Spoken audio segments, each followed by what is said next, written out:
Estamos de volta com mais um Tecnopolítica e nesse episódio nós vamos tratar de uma questão que muitas pessoas perguntam, muitas pessoas chamam para conversar e a questão é a seguinte: como é desenvolvido o software livre? Né? Como são as comunidades de desenvolvimento de software livre, principalmente no Brasil? E para falar sobre isso, eu estou aqui com Antônio Terceiro, que é desenvolvedor de software livre, membro da comunidade Debian e que já esteve à frente, esteve no coletivo que manteve uma cooperativa de software livre.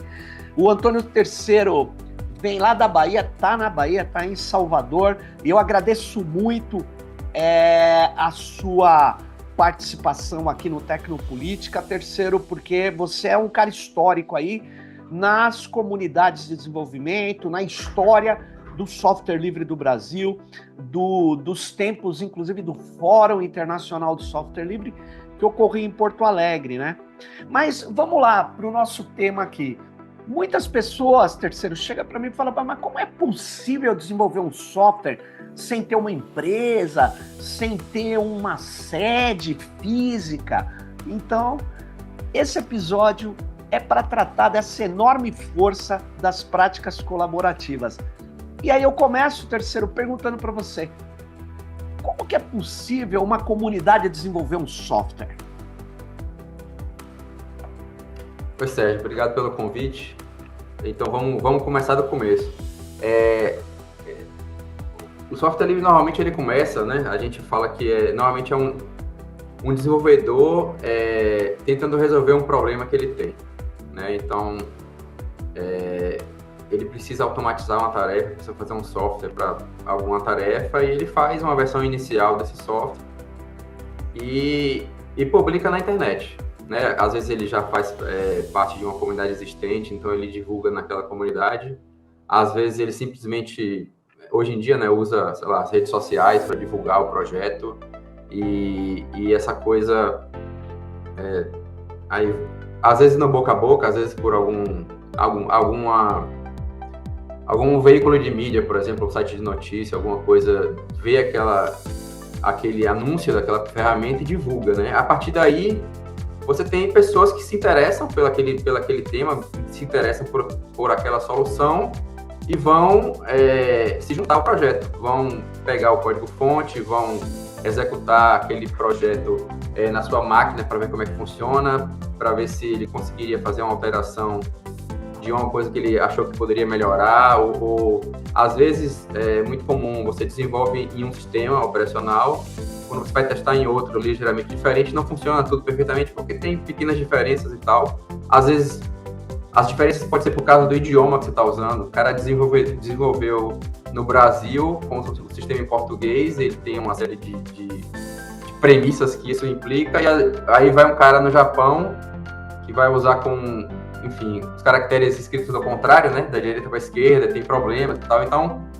na medida que as pessoas, né, de diferentes lugares e com diferentes perspectivas vão pegando aquele projeto, eles vão identificando coisas que poderiam melhorar e coisas que precisam ser consertadas e usam, né, qual seja a plataforma de desenvolvimento que a pessoa que começou o projeto, onde a pessoa publicou o código, e vão, a partir dali, começam a colaborar. Né? Aí, na medida que o tempo passa, um projeto que atrai gente suficiente para colaborar vai passar por dores de crescimento, né? Vai começar a ter que organizar o processo de uma forma mais sistemática do que simplesmente a pessoa recebendo contribuições no tempo vago e tal.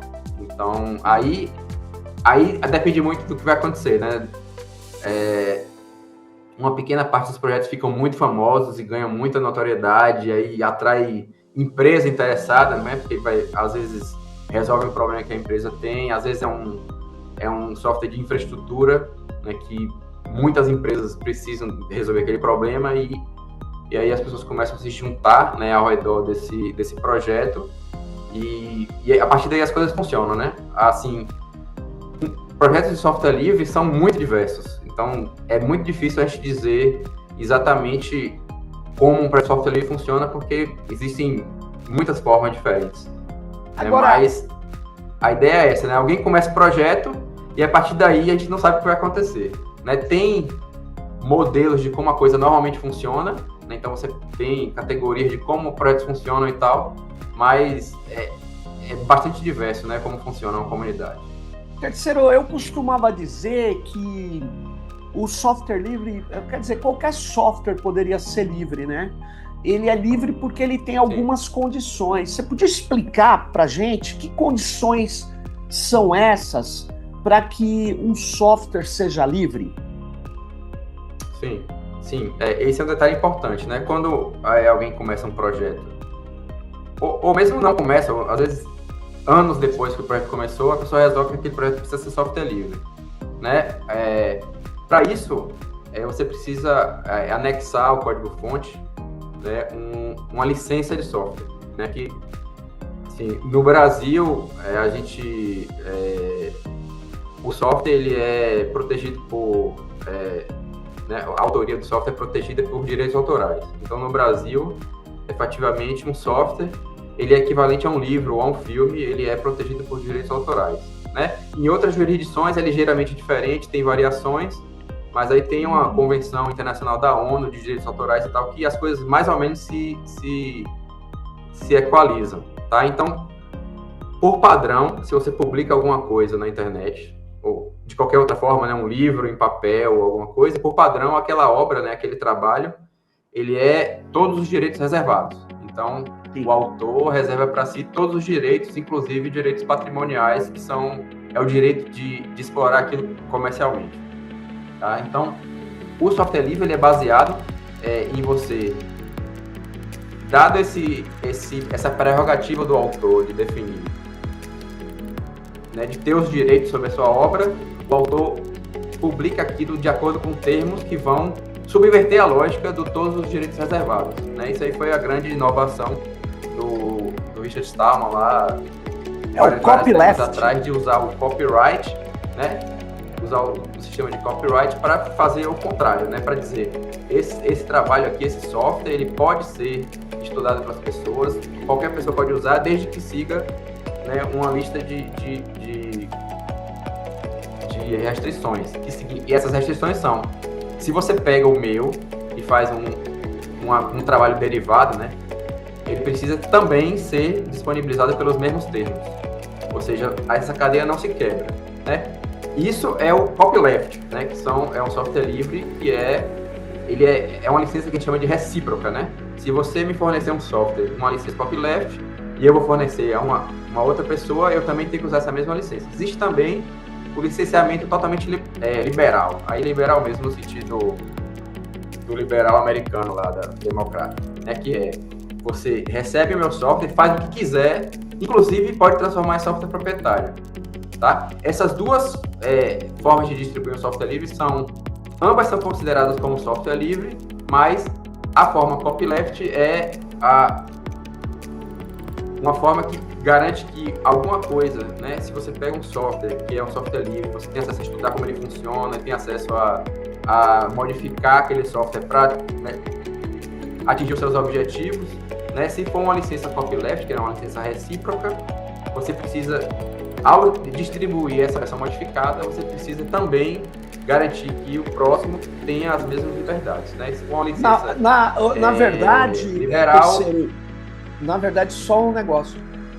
O que você está me dizendo é que, no caso do copyleft, né, que é o que usa, enfim, está em torno da fundação, do software livre, da turma do Stallman, né, é que Sim. ele tem condição de proteger a liberdade, né? Quero dizer o seguinte, ele protege a possibilidade do código continuar aberto e livre, enquanto a outra, que aparentemente seria mais livre, ela, na verdade, não tem essa proteção. Então, pode haver uma apropriação privada daquilo que é um trabalho, né, coletivo, né, e até um fechamento desse software, como você disse, né? Então, o copyleft garante que a comunidade que fez aquele software possa, enfim, continuar com ele livre, né? E aí eu aproveito esse gancho que eu estou falando, o terceiro, para você me dizer o seguinte: eu te apresentei no começo como membro da comunidade Debian. E a comunidade Debian é uma distro do GNU Linux. Eu queria que você explicasse essa questão para a nossa audiência, para o pessoal que acompanha o Tecnopolítica, para entender que o software livre ele depende da liberdade do conhecimento, né? E ele, em geral, ele é comunitário, né? Então, como é que funciona essa comunidade Debian? O que ela tem a ver com Linux ou com GNU Linux? Tá. Assim, um software livre pode ser qualquer coisa, tá? Então, por exemplo, se alguém hoje está usando software proprietário e quer conhecer software livre, a forma mais suave de fazer isso é começar usando aplicativos livres.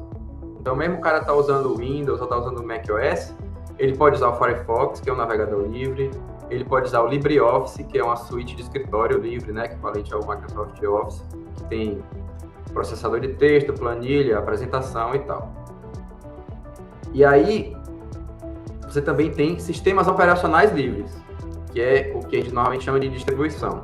Tá? Nesse caso, o Debian é uma distribuição GNU Linux, que eu já vou explicar o que é isso, mas que é um sistema operacional completamente livre, que também inclui os aplicativos. Então, no Debian também tem o Firefox para Debian, tem o LibreOffice e vários outros aplicativos. Tá? Quando a gente fala GNU Linux, é assim, o que as pessoas normalmente chamam de Linux, né, é o sistema como um todo, mas na verdade Linux é só o núcleo, né, que é uma parte muito importante do sistema, mas que ela sozinha, você não consegue usar um computador só com Linux, precisa ter Linux e mais um bocado de coisa. Tá?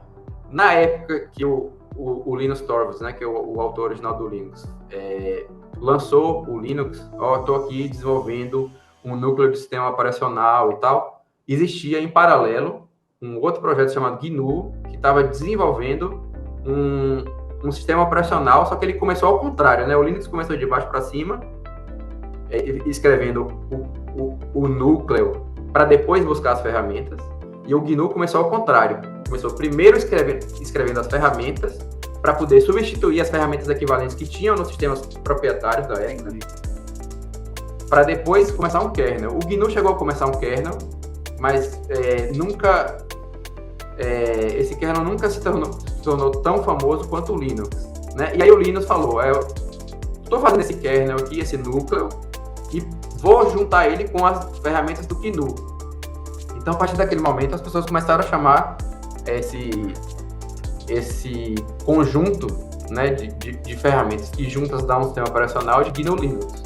Então, hoje em dia, a maior parte das pessoas vai chamar de Linux, porque, na verdade, né, as pessoas que têm essa, enfim, proximidade ideológica com o projeto GNU, da defesa do software livre como uma posição política, vai chamar de GNU Linux. Tá? E o Debian, agora, o GNU e o Linux são softwares livres que estão disponíveis na internet. Existem várias formas diferentes de você pegar esses componentes e juntar para fazer um sistema operacional. É aí que vem as distribuições. Né? Então, existem várias, o Debian é uma delas.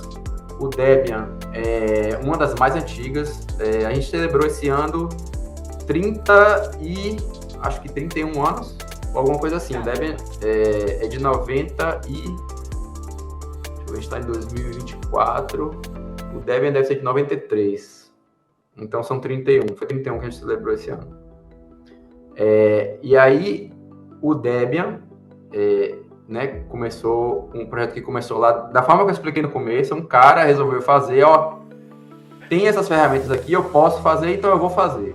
E aí ele começou, foi aparecendo gente, foi juntando gente, e hoje, né, o Debian é esse projeto de sistema operacional, que inclui desde as ferramentas mais básicas, que fazem o hardware funcionar, como o Linux, né, o núcleo, até serviços para servidores, ambiente de trabalho para desktop, laptop, computadores pessoais. Então, o Debian, ele né, o slogan do Debian é o Sistema Operacional Universal. Tá? Então, o Debian tem o objetivo de permitir que as pessoas montem qualquer tipo de sistema computacional usando o Debian.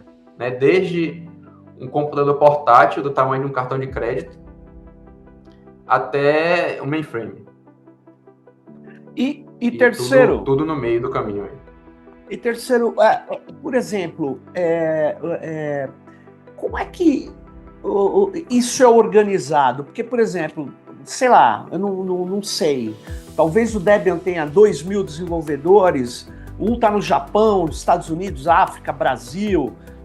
Bom, no mundo inteiro tem gente que é da comunidade. Como é que alguém entra na comunidade e vira um desenvolvedor Debian? Segundo, uma segunda questão que é importante é quem é que coordena isso? Porque tem versões, né? Quem é que define quando tem uma disputa? Por exemplo, eu quero fazer a solução de um problema desse jeito e você quer de outro jeito. Como é que funciona isso? Porque numa empresa tem o gerente que manda, o diretor que manda no gerente, o presidente que manda no diretor, no gerente. E numa comunidade horizontal assim, como é que funciona? Tá.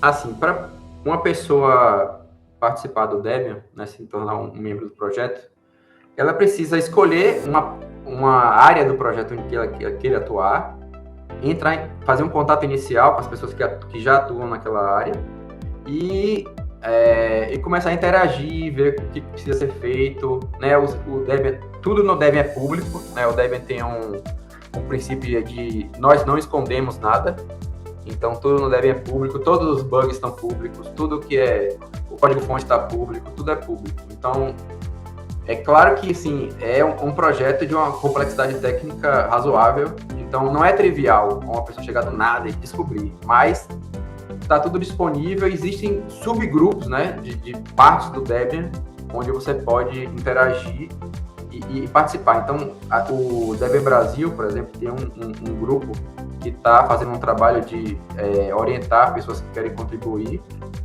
né, e isso está sendo feito, e aí esse grupo tem uma dinâmica própria de um fluxo de trabalho, tem documentação para iniciantes e tal, e eles, no Brasil, estão fazendo esse trabalho de orientar as pessoas a começar, né, e depois que você passa por um tempo nesse projeto, você adquire uma independência, você começa a entender como o projeto funciona e tal, e aí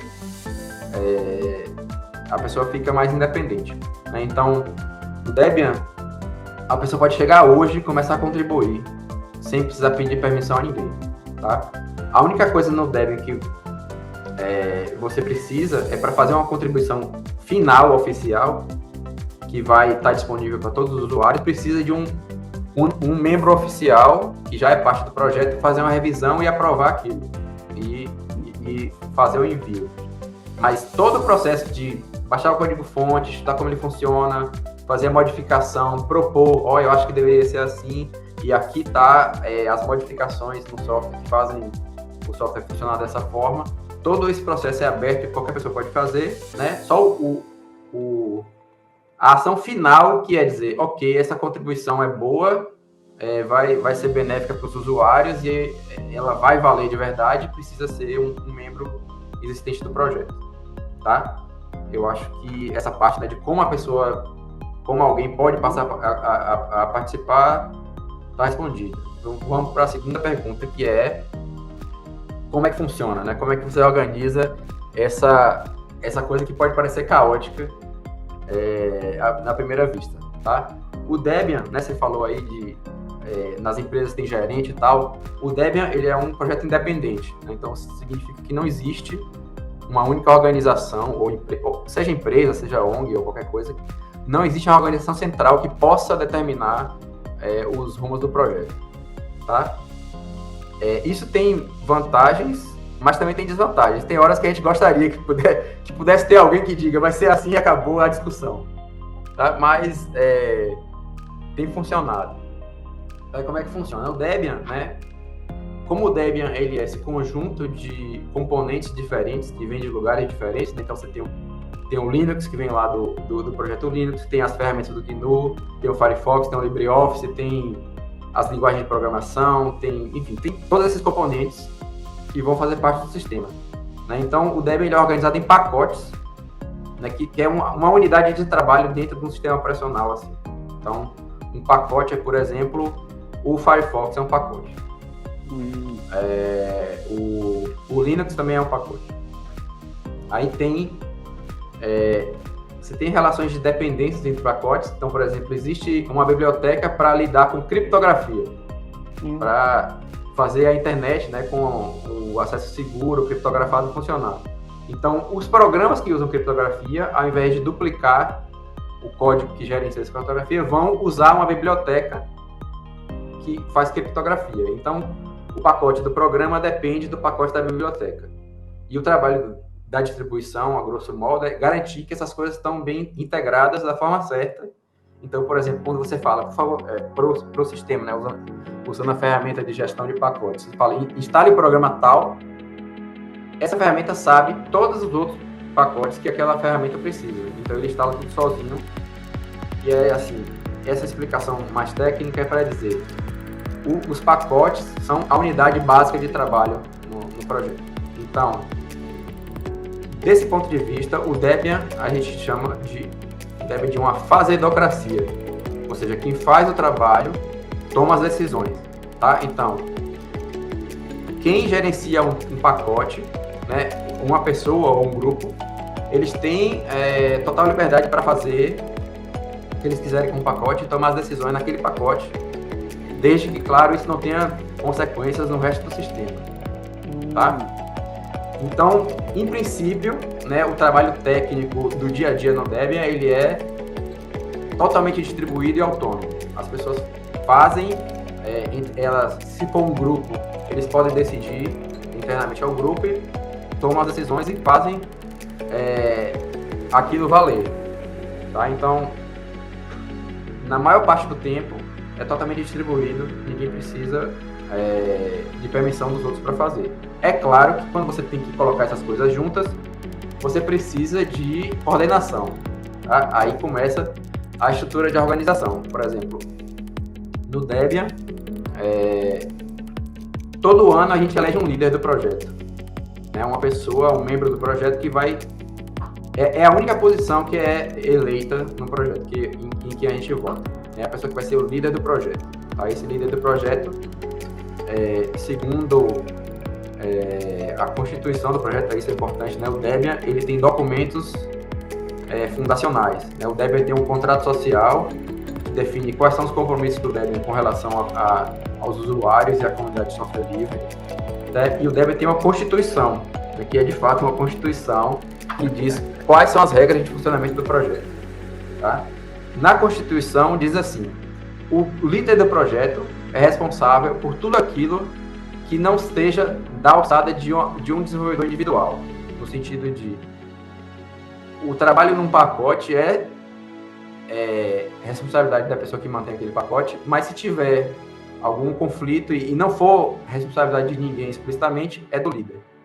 E aí a Constituição também prevê que o líder pode apontar, né, indicar pessoas para ser delegados do projeto, pessoas que vão ter essa função, né, de resolver conflitos e de coordenar o trabalho em áreas específicas.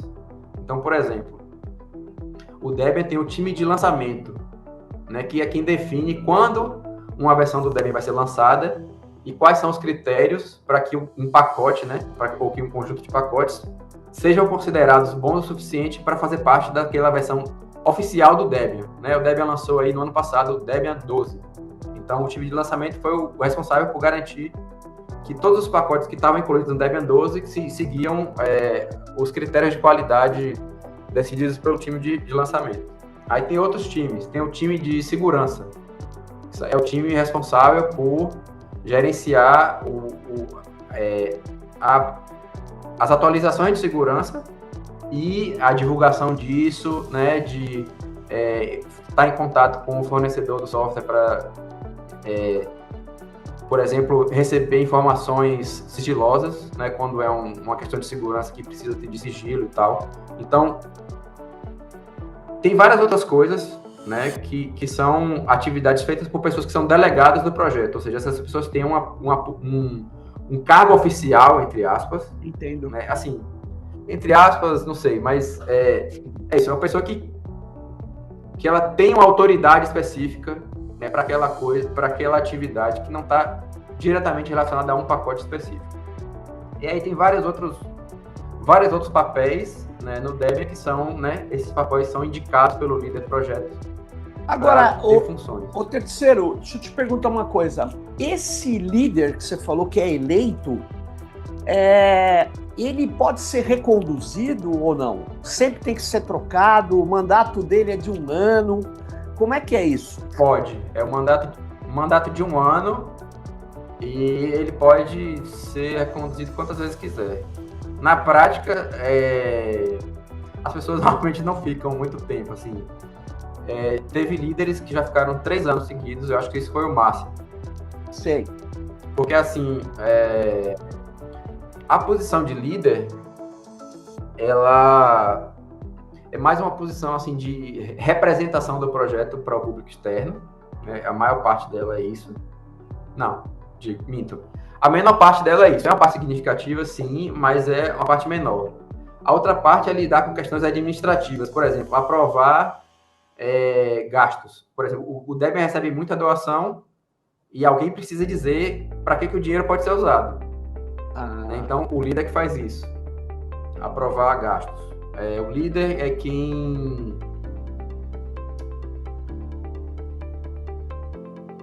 É esperado do líder que ele tenha um papel de coordenação da comunidade, no sentido de definir uma visão, de dizer, gente, a gente precisa ir para esse lado aqui, porque o mundo está mudando dessa forma e a gente precisa se adaptar e tal. Isso dá bastante trabalho, né? Essa parte administrativa, né? Não é só dinheiro, tem outras questões administrativas do projeto, que é, por exemplo, gerenciar essas equipes que precisam ser renovadas, às vezes a pessoa sai e precisa colocar novas pessoas, então tudo isso dá bastante trabalho e que afasta a pessoa que está como líder do resto do trabalho divertido, que é programar, fazer integração de sistema e tal, tudo mais. Então, na prática, o líder que ficou mais tempo até hoje, os líderes que ficaram mais tempo, ficaram 3 mandatos. Isso. O terceiro, por exemplo, você falou que o Debian não tem uma sede física, né? Não existe um prédio, uma casa. Onde ficam os servidores do Debian? Sim, o Debian, ele tem parceria com várias instituições onde tem data centers, onde fica os servidores. Então, por exemplo, dos que eu lembro de cabeça, tem uma parceria do Debian com a Universidade de British Columbia, em Vancouver, no Canadá. Então, lá no data center da UBC, tem servidores do Debian. O Debian tem uma parceria com acho que é uma empresa da Alemanha chamada Mandar, que tem um data center, e lá no data center tem servidores do Debian. Enfim, tem mais alguns parceiros aí que tem servidores, mas a ideia é essa. O projeto, ele firma parcerias com instituições que querem apoiar o projeto e os servidores ficam lá nesses lugares. Impressionante. Agora, e me fala uma coisa, você deu uma geral pra gente sobre o funcionamento de uma comunidade de software livre, que é a Debian, que trabalha uma distribuição específica do Linux. Tem outras distribuições, né? Sim. Mas a minha pergunta agora é sobre o Brasil. O Brasil, ele chegou a ter, né, Terceiro, você participou muitas vezes e ajudou a coordenar, né, a organização do Fórum Internacional de Software Livre, que ocorria em Porto Alegre, né? Chegou a ter, se eu não me engano, 18 edições, foram 18 anos, né? Assim, isso eu me lembro.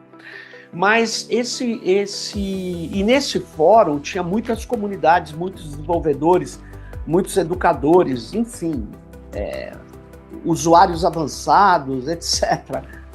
A questão é, o Brasil ainda tem comunidades de software livre, tem comunidades que a maioria são só de brasileiros. Como é que é isso? Você tem uma visão disso hoje? Sim, com certeza. O software livre no Brasil continua firme e forte. Assim, eu tenho um colega do Debian que chama Paulo Santana, que ele fez uma palestra num encontro da comunidade de software livre que teve online aí, acho que deve ter um mês, alguma coisa assim. E ele na palestra dele, ele fez uma análise do passado e do presente da comunidade, tá? A conclusão que ele chegou é a seguinte: há um tempo atrás, você tinha muitos eventos, o que ele chama de eventos generalistas, né, que era o FISLE, em São Paulo tinha o CONISLE,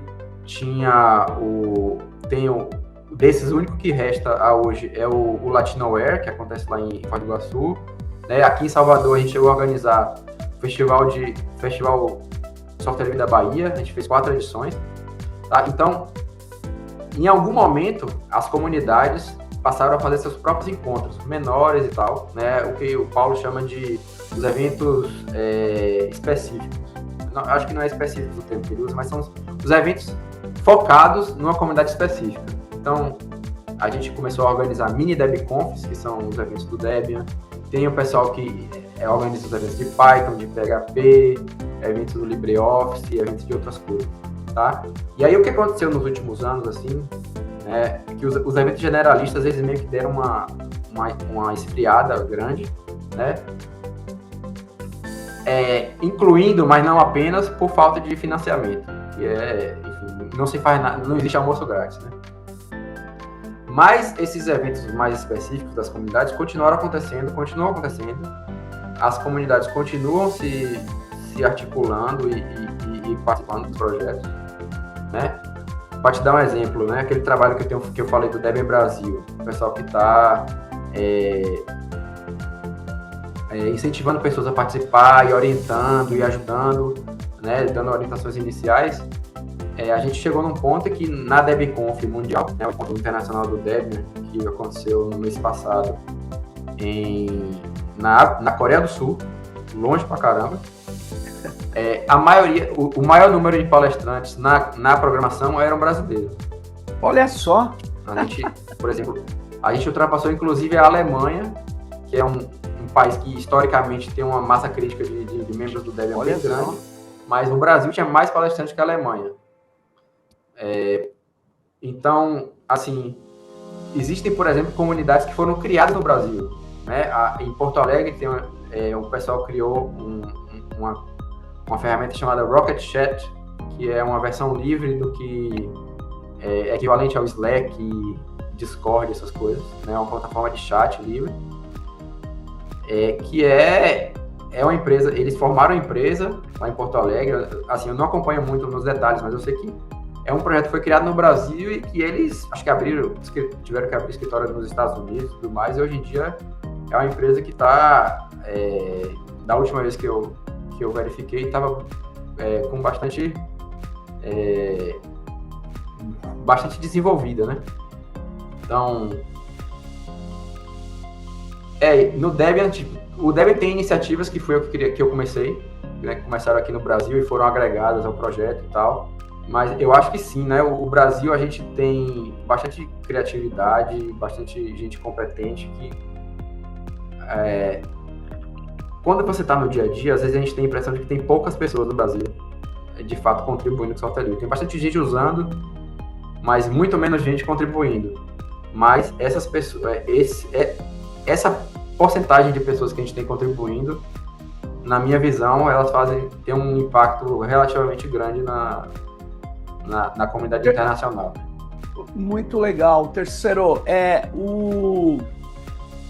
o software livre, ele tá hoje, né? Eu me lembro de ter lido uma entrevista com o antigo CEO da Microsoft. Ele disse que eles erraram a tentar combater o software livre e tal, e aí ele disse que na nuvem da Microsoft eles usam talvez a metade, eu não tenho um número preciso, de servidores que eles usam, são os servidores que rodam software livre, né? E vários softwares livres, sim, não só sistema operacional, né?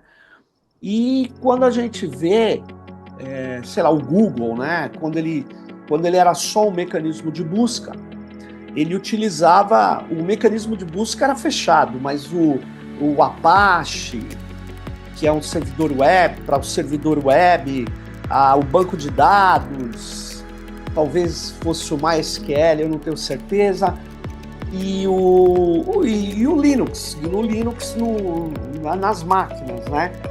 E eles construíram um império, e quando eles pareciam perdidos, que teve uma migração para os celulares, que não é que teve uma migração, teve um forte empuxo do uso de computação por celular, né? As pessoas acessando tudo por celular, eles também se requalificaram usando, na verdade, o Android. O Android é baseado no Linux, né? O Android me parece que tem essa base. Então, como é que fica essas mudanças?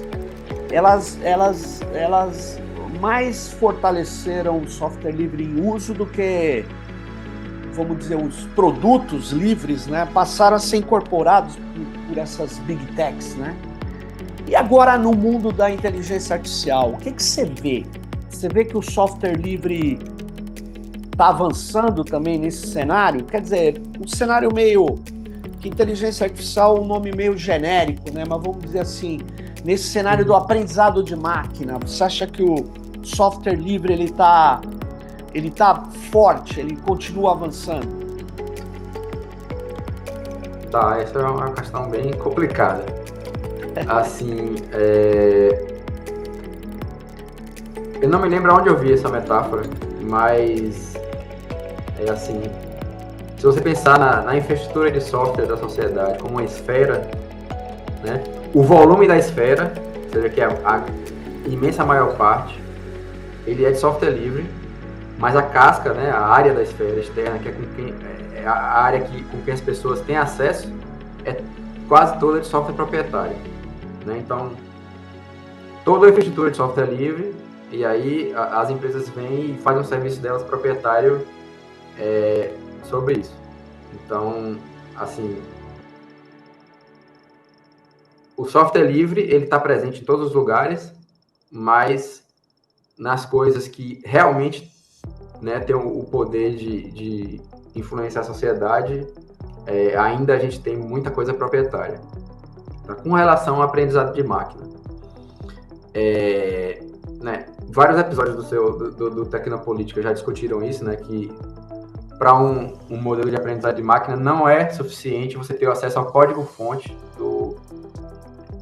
da máquina de aprendizagem, da máquina de tomar decisões. Você precisa ter também acesso à base de dados que foi usada para treinar aquele modelo, né? Porque o modelo, no final, é uma tabela gigante cheia de números e pesos né, e parâmetros que foram criados a partir de uma base de dados que foi usada para treinar. Tá? É muito recente isso, acho que foi ontem ou anteontem, que a Open Source Initiative, né, que é a organização que mantém a definição do que é open source, né, do que é código aberto, ela está terminando aí uma definição do que significa uma IA livre, né, uma IA open source, uma IA de código aberto. E eles não incluíram os conjuntos de dados de treinamento. Tá? Isso é um problema, né? No Debian tem um grupo, tem um desenvolvedor em particular que ele é bastante preocupado com essa questão, ele já vem trabalhando com isso há anos. Ele, em 18, né, ele já começou essa discussão, eu vou fazer 6 anos. Ele estudou o campo, estudou os tipos de modelo que existiam, ele fez uma categorização, né, de quais os tipos de modelo, em função de se você tem acesso ao conjunto de dados que foi usado para treinar e tudo mais. E aí, agora, né, provavelmente muito em breve a OSI vai lançar essa definição e ela deixa em aberto essa questão, né, do modelo dos dados de treinamento para o modelo. E assim, tem outras questões também. Tem o Facebook, né, que tem o Llama, acho que 3.2 é a versão mais recente, que eles dizem, né, o Mark Zuckerberg dá entrevista dizendo o Llama é código aberto, é open source e tal, mas se você for olhar a licença, né, de fato, ela não é código aberto, né? Tem limitações com o que você pode fazer usando o Llama, que não, né, que para a comunidade de software livre, né, que tem definições precisas de o que é um software ser livre, né, o Llama não é um software livre, né, mesmo se você ignorar o fato de não ter acesso aos dados de treinamento, né, só se você assumir que a tabela gigante de números, que é o modelo, que ela, sei lá, que ela veio do céu, né, que ela não veio, mas mesmo que você assuma que ela veio, ainda assim você não pode fazer os usos, todos os usos que você poderia. Por exemplo, você não pode usar o Llama para treinar outros modelos, né? É um dos termos da licença. É mesmo? Então, não pode? Assim, não pode. Nossa, isso... eu caí na conversa do Zuckerberg, porque me falavam... quando me perguntavam o Llama, eu falava, é aberto, né? Mas se não pode nem usar. Essa discussão é quentíssima, então, e tá rolando esses dias na lista do Debian, né? E é isso, assim, no Debian tem um bocado de gente que é nerd de licença, né? Galera que gosta muito de olhar, pegar a licença e ver quais pontos da licença não descaracterizam aquela licença como sendo uma licença de software livre. Então esse trabalho já foi feito e a gente sabe que o Llama não é um modelo aberto. É um modelo que está disponível, que você pode usar para um bocado de coisa, mas não para tudo, né? Incluso não dá para usar para treinar outros modelos, né? Para isso você precisa entrar em contato com a Meta e desembolsar uma quantia módica aí pela licença. É interessante, porque nesse mundo... Não é isso. Não, mas diga. Não, é isso. Esse campo de inteligência, de aprendizado de máquina e da IA realmente existente, ele é bem complicado e eu não sei o que vai acontecer. É interessante, porque, por exemplo, pelo que eu vejo, leio os documentos das redes neurais artificiais, né, que é um tipo de aprendizado de máquina profundo, que já foi... que começa lá com a história do Perceptron, depois para e volta quando ressurge a internet. Mas, na verdade, as redes neurais, elas são muito complicadas, né? Porque ela cria camadas, ela cria uma infinidade de camadas a depender do como você a posicionou numa base de dados ou em várias bases de dados, e essas camadas são ocultas, vamos dizer assim, você não acompanha. Então é muito difícil, né? Eu sei que isso é uma outra coisa, é uma questão que eles chamam de explicabilidade, né, dos resultados. Mas como é que dá para a gente falar de transparência? Porque a base do open source, código aberto, é a transparência.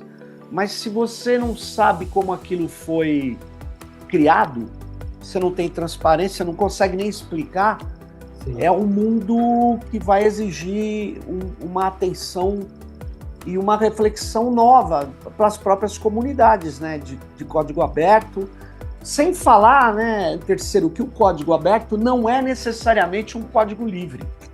Para ser livre, ele tem que te deixar fazer coisas como a licença GNU permite, né? Permite você fazer vários tipos de estudo, de novos códigos, desde que aquilo permaneça com a licença originária, né? Mas isso nem se coloca no mundo do chamado aprendizado de máquina, aprendizado profundo. Nós estamos, na verdade, bem discutindo coisas assim que a gente está longe disso, né? A minha impressão é essa. Mas é interessante, você falou que no Debian tem uma discussão já avançada, sim, mas espero que tenha documentos produzidos para circular aí, para a gente poder ter uma compreensão maior, né, de quem está há muito tempo desenvolvendo só soluções livres, né? Sim. É um outro paradigma, né? Há um tempo atrás, por exemplo, um exemplo dessa mudança de paradigma. Lá em final da década de 80, né, quando começou-se a pensar GPL, copyleft, né, porque o copyleft, esse lance de você ser obrigado a distribuir o código sobre a mesma licença, ele se aplica quando você distribui o software. Claro. Se você baixa uma cópia, faz modificações e usa só para você, você não tem obrigação nenhuma. Então você distribui. Né? Isso na década de 90, ok. Né? A única forma de distribuir software era mandando disquete e CD pelo correio. Ou baixando, tudo bem. Mas a forma de interagir com o software, você precisava ter uma cópia, né? Você precisava pegar uma cópia para isso. Quando estourou a web, né, e aplicações web, ou seja, aplicações que estão no servidor, você acessa com um navegador, mas você não necessariamente tem contato com o software em si. Você tem contato com uma interface que o software está fornecendo para você. Né? Ou seja, aquele software não está rodando no seu computador. E aí isso disparou, né, uma mudança de paradigma. Foi aí que veio a licença que a gente chama de Affero GPL, né? Que é igual a GPL, a licença GNU Public License, né? É uma versão modificada da licença que tem um termo a mais que diz assim: se você interage com esse software por uma rede, ou seja, se esse software está num servidor e você está acessando esse software nesse servidor, né? Você também tem que ter acesso ao código-fonte. Ou seja, precisou-se de uma nova licença para que aplicar o software livre a esse novo paradigma, né? Que na época, hoje não é mais novo, hoje não é nenhuma novidade, mas na época, né, você acessar um serviço que não está rodando no seu próprio computador através de uma rede, né? E aí o exemplo clássico são aplicações web, são aplicações que estão num servidor que você acessa pelo navegador. Precisou de uma nova licença, né? A gente está nesse ponto agora de entender o que é que está acontecendo e como é que a gente vai resolver isso do ponto de vista do software livre. Né? Eu acho que a gente não tem resposta ainda. Esse lance da explicabilidade é um tema de pesquisa em ciência da computação aí quentíssimo. E é muito difícil saber o que vai acontecer. Tudo pode acontecer, inclusive nada. Inclusive nada. Pô, obrigado aí, ô Terceiro, por você participar desse episódio aqui do Tecnopolítica, esclarecendo essa dinâmica das comunidades software livre, trazendo essa ideia sobre o que é a comunidade no Brasil. O Brasil tem, então, uma comunidade, é uma comunidade que existe, está desenvolvendo, isso é muito legal ouvir, e eu queria que você desse uma mensagem final antes da gente acabar aqui o Tecnopolítica. E antes da sua mensagem, eu insisto sempre aí das pessoas que são ouvintes do Tecnopolítica, ajude a divulgar esse episódio, se inscreva no canal, dê um like, isso é muito importante para que a gente possa chegar mais longe, trazer esses debates sobre tecnologia. A sociedade hoje ela tem uma mediação tecnológica grande, cada vez maior, e decodificar isso, explicar o que tem de questões culturais, econômicas, políticas, decisões que não são exatamente técnicas, mas também decodificar o que é técnico e explicar para as pessoas. Então dê um like, ajude a gente a compartilhar esse episódio para chegar mais longe. Se inscreva no canal. E Terceiro, dê aí a sua fala final. Obrigado, Sérgio, de novo aí pela oportunidade de conversar com vocês sobre isso. A minha mensagem final é assim, ó. Muito do que eu faço, do meu dia a dia no software livre, é na parte técnica de programação. Mas eu acho que um recado interessante para deixar para o público do Tecnopolítica é dizer que os projetos de software livre não precisam só de programadores, de programadoras, né? Os projetos de software livre eles precisam organizar eventos, eles precisam ter discussões de política, né, de atuação na sociedade, eles precisam de tradução, por exemplo, né? Para você ter software que chega nas pessoas, você precisa de tradução, precisa ter documentação, precisa ter divulgação, né? Áudio, vídeo, texto. Então, todo esse tipo de trabalho é muito valioso e o software livre também precisa dele. Então, quem se interessa por um projeto de software livre ou se quer conhecer, né, é possível participar dos projetos também fazendo esse tipo de atividade. Então, acho que tem interesse, né, procura o projeto que você tem interesse e procura saber como essas coisas são feitas, que certamente tem trabalho para ser feito. Muito bom. É isso aí. Você aí que é designer, que é cientista de dados, que é tradutor, que é, na verdade, um cara que pode colaborar com qualquer coisa, vem aí para a comunidade de software livre. Obrigado, Terceiro. Muito obrigado pela sua colaboração e todas e todos fiquem ligados e ligadas no próximo episódio do Tecnopolítica. Valeu!